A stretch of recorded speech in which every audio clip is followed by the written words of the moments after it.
then panicked as she saw her painted pink toenails raised in the air. Her thighs, she realized, were spread. Her calves supported on knee troughs, and her ankles held in stirrups. She was lying on a theater table with her legs up. From her dry mouth and foggy mind, she realized she had just woken not from a natural sleep, but one induced by anesthesia. "Hello?"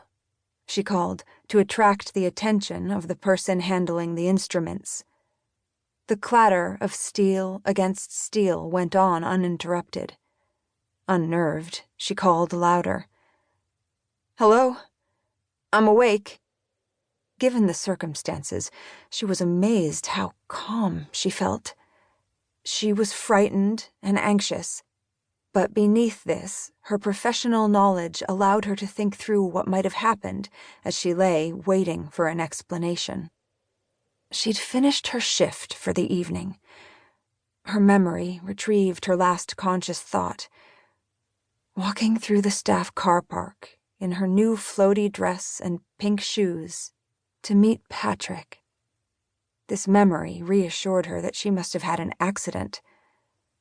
Champagne and roses, she thought. That's what he had promised her after her long day at work. Champagne and roses and, if she had read him right, a marriage proposal. Where was he now?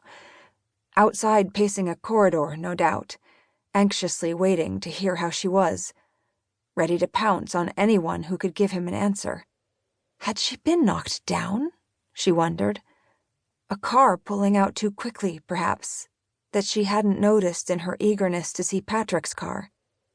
A vague recollection filtered through, of tottering along in her impossibly high heels, chest stuck out, tummy pulled in to show off her figure to its best advantage in the new dress, and then a wave of dizziness which buckled her legs and slammed her knees to the ground. A pain to the crook of her neck, a pressure on her mouth, no air, gagging, and then nothing. Gut-wrenching fear gripped, and her breathing turned ragged as she fought the panic. How seriously injured was she? Was she dying? Was that why no one was around her? Had they simply left her here to die? Her training and instincts kicked in. Primary survey. Do the checks. A, B, C, D, E. No, stay with ABC first. Her airway was clear.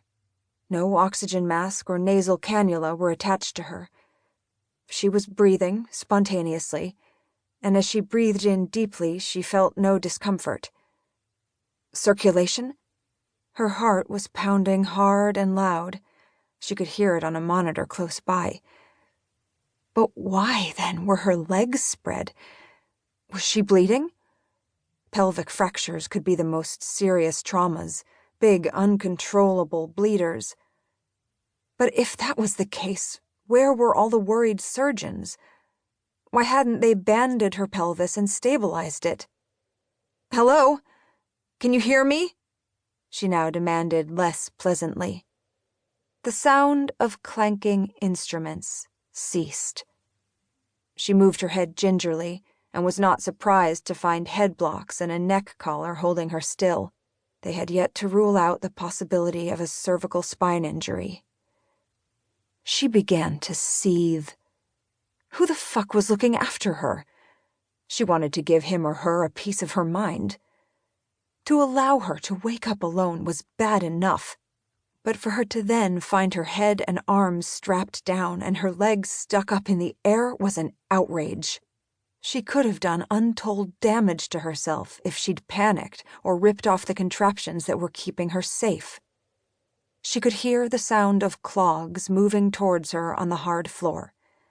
Then, floating into her peripheral vision, she saw bluey-green material, someone wearing a surgical gown. She caught a glimpse of a pale neck and the edge of a white face mask, but the rest of the face, the nose and eyes, were above the bright lights, making it impossible.